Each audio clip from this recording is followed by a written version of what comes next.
Radio J. Les rendez-vous de la Viso. Lise Gutmann. Radio J.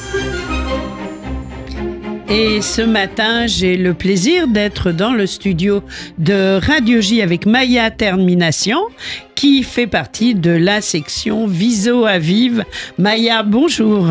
Bonjour Lise. Alors ce matin, nous avons une invitée. Il s'agit de Zineb Mekouar que vous allez nous présenter. Je montre juste ces deux livres à l'antenne. Le prix des lecteurs, La poule et son cumin et Souviens-toi des abeilles, paru chez Gallimard. La parole est à vous, Maya. Oui, merci Elise. Alors de cette nouvelle émission des femmes qui osent, c'est donc l'émission de Viso à Vive, la section des femmes actives de la Viso. Dans cette émission, nous mettons à l'honneur les femmes qui créent, qui militent et qui prennent la parole dans différents domaines. Quel est leur parcours, quels sont leurs ressorts et quels enseignements tirent-elles de leurs expériences? Voici quelques-unes des questions sur lesquelles nous nous penchons dans cette émission. Aujourd'hui, nous recevons donc, comme vous le disiez Elise, Zineb Mekouar, une jeune auteure franco-marocaine. Bonjour. Voilà. Bonjour Zineb. Bonjour Zineb. Bonjour Maya, merci beaucoup, je suis ravie d'être là. Alors Zineb, en 2022, vous publiez votre premier roman. Il s'intitule La poule et son cumin. Il sort dans la collection Lattès. Et ce roman, il fait partie des finalistes du Goncourt du premier roman en 2022. Il se déroule au Maroc. Vous y racontez l'histoire de Kenza et Fatiha, liées par une amitié profonde malgré leurs différences de milieu social, puisque Fatiha est la fille de l'employé de maison de la famille de Kenza. En filigrane, dans ce roman, vous explorez ainsi les inégalités sociales et les luttes intimes de ces deux femmes dans une société qui reste, on va le voir, très conventionnelle. Et vous venez de sortir votre deuxième roman il y a quelques semaines. Il s'intitule « Souviens-toi des abeilles » chez Gallimard cette fois-ci, qui est relativement différent, même s'il y a des points communs, on le verra. L'intrigue se déroule cette fois-ci dans un village de l'Atlas qui abrite le plus vieux rucher collectif du monde. Exactement. Le protagoniste, donc Anir, a 10 ans. Il s'occupe des abeilles avec son grand-père qui lui cache un lourd secret de famille. Alors, Zineb, pour commencer, comment vous êtes-vous mise à écrire ? Écoutez, depuis toute petite, moi, c'est ma grand-mère qui me lisait beaucoup d'histoires quand j'étais petite. J'ai grandi à Casa et j'allais souvent la voir à Rabat. Et un jour, j'avais 8 ans, j'ai gribouillé une rédaction et elle me regarde, elle me dit « J'ai hâte de lire tes livres ». Et ça m'a marquée et à chaque fois que j'écrivais, elle me lisait.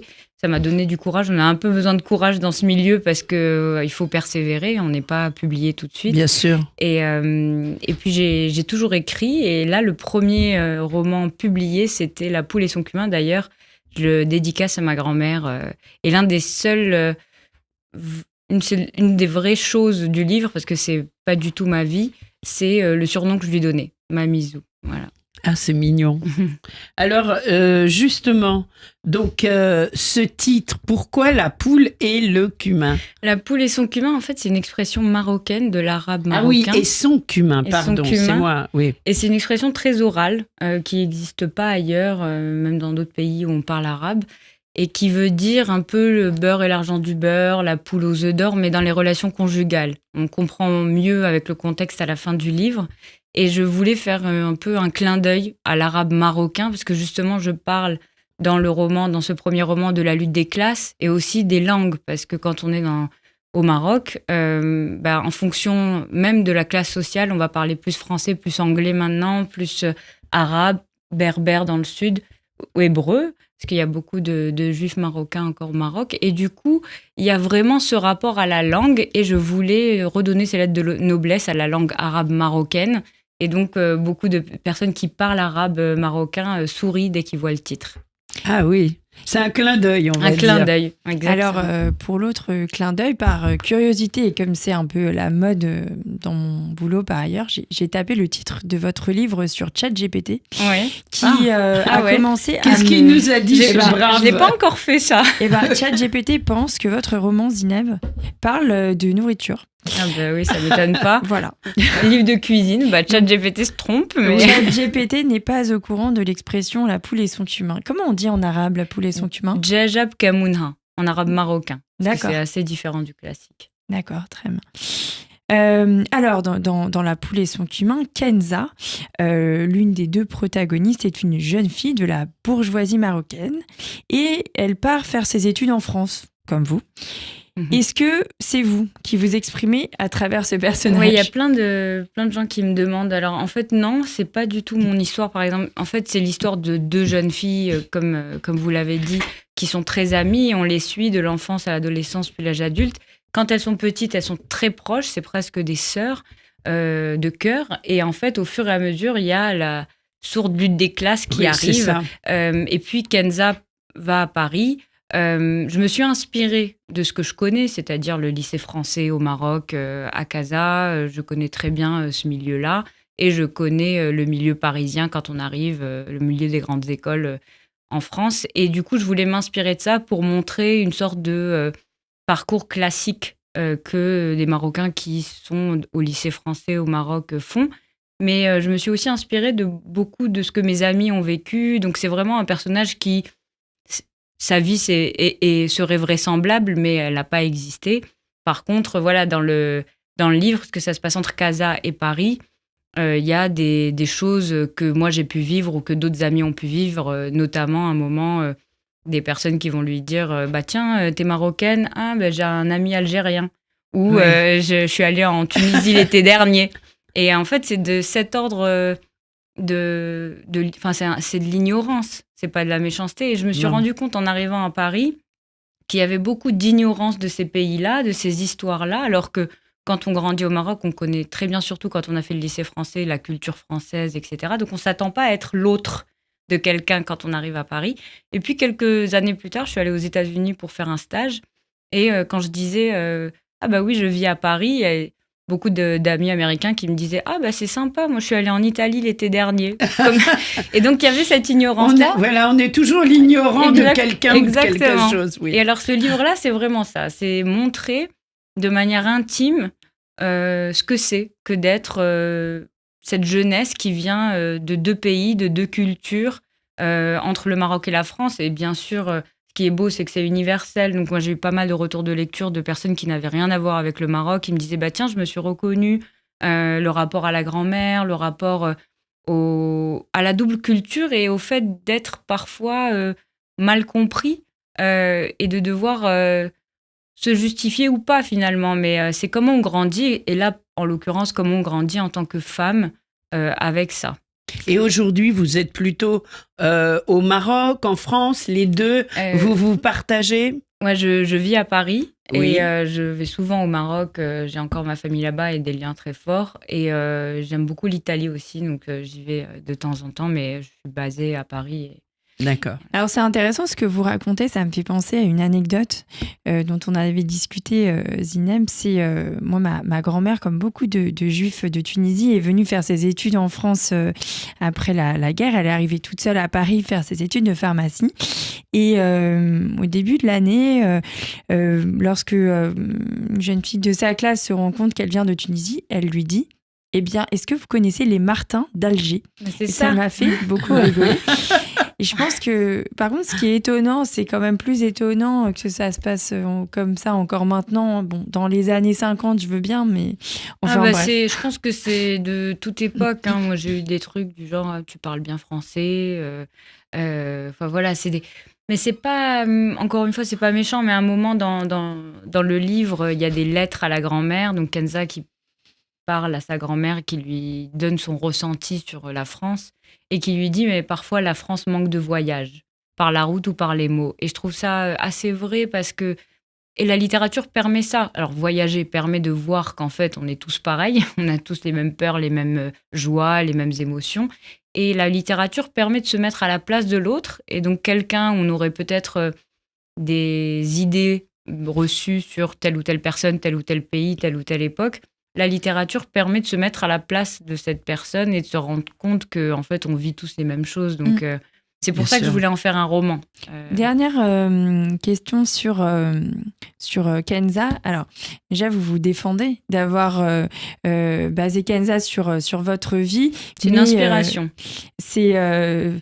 C'est assez amusant parce que dans certaines interviews que vous avez faites, les présentateurs, enfin les personnes qui vous interrogent passent leur temps à vous appeler Kenza. Oui, parce qu'en fait, c'est un prénom très très commun, surtout dans ma génération. Il y a beaucoup de Kenza. Ça pourrait devenir un nom de plume ? Non. Non, vous gardez votre nom. Je garde mon prénom. Et vous avez raison. D'autant que c'est ma grand-mère qui l'a choisi, mon prénom. Ah oui. Mon autre grand-mère. Elle a su que... Enfin, la grand-mère... Elle n'a pas... Elle n'a pas su que vous écriviez. Pas que j'ai été publiée. Ouais. Non, j'espère qu'elle le lit de là où elle est. Et en fait, comment vous, quand vous êtes arrivé en France, vous l'avez vécu, cette double culture ? Parce que il me semble que quand on en a discuté, vous disiez que finalement, vous étiez associé à un stéréotype maghrébin de France qui vous ressemblait pas, en fait. Oui, exactement. Enfin, moi, je ne m'attendais pas, en arrivant à Paris, de vivre une sorte d'être l'autre de quelqu'un. Et effectivement, il y a des clichés qu'on peut avoir sur les Maghrébins, la femme maghrébine, voilà, et qui sont assez faux, en fait, parce que ça veut rien dire, la femme. Déjà, la femme, quand on est féministe, déjà, on se dit, il n'y a pas un concept de la femme. Sûr. On est toutes des femmes. D'ailleurs, à un moment dans le livre, on le dit, avec nos histoires, nos déconstructions, nos reconstructions, etc. Et c'est en ça que le roman, c'est, je trouve, un lieu neutre où on ne juge pas. On ne dit pas à l'autre, t'es comme ça ou t'es comme ça, mais juste on montre des réalités. Et effectivement, c'est parce que aussi, je suis arrivée à Paris et j'ai vécu cette ignorance-là que je me suis dit, ce serait bien d'y répondre, mais de manière intelligente. En tout cas, j'ai essayé, et via la fiction. Pour mieux faire comprendre. Mais d'ailleurs, il y en a beaucoup d'éléments. Moi, j'adore, quand je vais dans un pays, essayer de lire un livre du pays, un roman. Parce que je trouve qu'on comprend beaucoup mieux la société en lisant ces romans. Qu'est-ce que vous avez lu pour la France ? La France, justement, je connaissais. Vous connaissiez, mais bon, j'ai lu. Non, quels sont vos auteurs préférés français ? Mes auteurs préférés, moi, j'adore Marguerite Duras, notamment. Il y a La douleur qui est magnifique, mais il y a Écrire. Celui que je préfère, c'est Moderato Cantabile. Camus, avec La pensée de midi, qui lui est propre, et son livre Noces. Après, toute la littérature française est merveilleuse, mais je pourrais passer des heures. Je ne sais pas si vous avez le temps à parler de ça. Pas trop, mais voilà. Mais vous reviendrez. Ça pour une prochaine émission, voilà. Alors, au travers de vos 2 romans, vous évoquez les défis de la condition féminine au Maroc. Dans La poule et son cumin, vous allez même jusqu'à évoquer l'avortement qui est interdit au Maroc. Et est-ce que pour le moment, oui. Est-ce que c'est important pour vous de faire toucher du doigt à vos lecteurs les inégalités, en tous les cas certaines inégalités qui pèsent sur les femmes marocaines ? Oui, les femmes et en fait toutes les injustices, parce qu'il y a toujours le thème de l'enfance. Dans le premier roman, c'est les inégalités, notamment par rapport aux femmes, et toujours l'enfance avec les inégalités sociales dans une même ville ou un milieu urbain. Dans le deuxième roman, avec Souviens-toi des abeilles, je parle des inégalités entre la campagne et la ville, avec le personnage d'Anir, qui est un petit garçon de 10 ans. Et il y a quand même toujours le rôle de la mère, l'image de la femme, avec, pour le coup, dans le deuxième roman, on a la maman d'Anir. Il se passe quelque chose au tout début du livre, et on ne sait pas quoi, un drame qui fait qu'elle rentre dans un mutisme. Et Anir cherche à sauver sa mère pendant tout le livre. Et en fait, la mère d'Anir est une étrangère parce qu'elle ne vient pas du village, elle vient du village d'à côté. Donc, elle n'a jamais été acceptée par les villageois. Et elle symbolise aussi cette femme libre qui, quelque part, ne veut pas aller vers cette tradition-là, ce cadre des villageois. Et donc, ils ne l'acceptent pas. Et il y a toujours, dans mes livres, alors j'espère le faire de manière assez agréable pour que le lecteur et la lectrice lisent tout du long sans se dire ah bah tiens oui c'est une thèse, c'est pas du tout une thèse, c'est des romans. On est complètement, j'espère, dans l'intrigue, mais il y a toujours cette idée de parler de thèmes engagés, de thèmes sur les inégalités sociales, parce que ce soit au Maroc ou en France d'ailleurs, on a beaucoup de choses à dire sur la société. Il y a des choses qui vont pas et des choses qui vont mieux. Et pour moi, la littérature, c'est un peu ça. Voilà, je m'inscris dans cette tradition-là de littérature engagée. Magnifique. Et comment vous est venue l'idée d'écrire ce deuxième roman qui est quand même plus, en tout cas à première vue, assez différent du premier, assez différent de votre vie? Oui, très différent. Pour le coup, ça n'a rien à voir. Je connaissais pas du tout le sud du Maroc, ce petit village, l'apiculture non plus. J'adore le miel comme beaucoup de gens, mais j'y connaissais pas grand-chose. Et en fait, j'ai voulu écrire sur l'amour maternel et l'impuissance à sauver la mère, parce que je pense qu'à un moment ou un autre dans notre vie, on peut avoir cette envie de sauver nos parents. Et peut-être qu'on devient adulte le jour où on se rend compte qu'on peut pas sauver nos parents. Tout à fait. Et j'avais envie d'écrire là-dessus. Et en cherchant un peu par hasard, j'ai découvert ce lieu, qui est un lieu réel, qui va, j'espère, bientôt être inscrit au patrimoine mondial de l'UNESCO, qui s'appelle le rucher d'Inzerkih, qui est le plus ancien rucher collectif du monde. C'est assez impressionnant si vous allez voir les images sur Internet. J'y suis allée et j'ai trouvé ce lieu fascinant, parce qu'il y avait des couleurs merveilleuses, il y a une grandeur, une majesté, il y avait une beauté. Et donc, j'ai commencé un peu à parler aux villageois. J'ai demandé des études à l'université d'Agadir autour de ce lieu. Et en fait, il y a une relation très belle avec la nature. Il y a des légendes, il y a un arbre sacré, il y a une transmission avec les grands-parents, les parents et les enfants. Et ce qui se passe, c'est que ces personnes-là ne veulent pas quitter cet endroit, mais elles sont obligées parce qu'il n'y a plus d'eau. Et comme il n'y a plus d'eau, elles ne peuvent plus vendre leur miel, les légumes, etc. Et donc, ils doivent partir. Il y a une sorte d'immigration forcée vers la ville. Et j'ai trouvé ça assez beau et en même temps un peu crépusculaire, assez triste. Et je me suis dit, tiens, ça pourrait être assez beau pour un roman. Et si le roman peut aider à aider cette communauté, c'est encore mieux. C'est encore mieux, bien sûr. Alors, dernière question, Zineb, c'est plus sur nos préoccupations autour des droits des femmes. Quel regard portez-vous sur l'État et surtout sur les transformations des droits des femmes au Maroc, notamment le projet de réforme du Code de la famille au Maroc? Qu'est-ce que vous en pensez? Oui, c'est en cours. Normalement, ça va être bientôt dévoilé au public quelles sont ces réformes. Moi, je suis très optimiste pour le Maroc parce que depuis quelques années, il y a un vrai virage social, de vent de liberté. D'ailleurs, l'accueil que les Marocains ont fait du roman, qui parfois est assez dur, notamment avec une écriture assez crue sur certaines choses, parce qu'il y a une vraie violence par rapport au corps des femmes au Maroc. Pour certaines, notamment quand elles ont besoin d'aller se faire avorter. Et donc, le roman est très dur et l'accueil a été extrêmement positif. Beaucoup de gens m'ont dit, que ce soit des hommes ou des femmes, merci de dire les choses, voilà. Donc, il y a une vraie volonté de la part de la population, je pense, à changer les choses et une vraie volonté aujourd'hui aussi des dirigeants. Donc, moi, je suis très, très optimiste. Après, j'espère que légalement, on va vraiment aussi changer les choses. Ça prend plus de temps, peut-être, mais j'attends de voir ce que va donner la réforme. Eh bien, vous viendrez nous en parler quand ça arrivera. Hein. C'est important. Alors, avant de se quitter, un petit mot pour la Viso. Oui, je voulais rappeler aux auditeurs que la Viso, à l'appel de la Viso et du CRIF, nous nous réunissons tous les vendredis à 12h15 pour sensibiliser au retour des otages. Et le rassemblement aura de nouveau lieu au Trocadéro, donc sur l'esplanade du Trocadéro, à 12h15 ce vendredi et les vendredis suivants. Voilà, au même endroit qu'avant. Tout à fait, sur l'esplanade les JO étant terminés. Voilà. Merci beaucoup pour tout cela. Merci Maya Termination. Merci Zineb Mekouar. Je remontre vos 2 livres. Donc, La poule et son cumin et Souviens-toi. On le voit mal, voilà. Et souviens-toi des abeilles, des livres à dévorer, si j'ose dire, à s'offrir. Merci d'avoir été avec nous quand vous le souhaitez sur Radio J. Au revoir. Merci beaucoup. Merci beaucoup.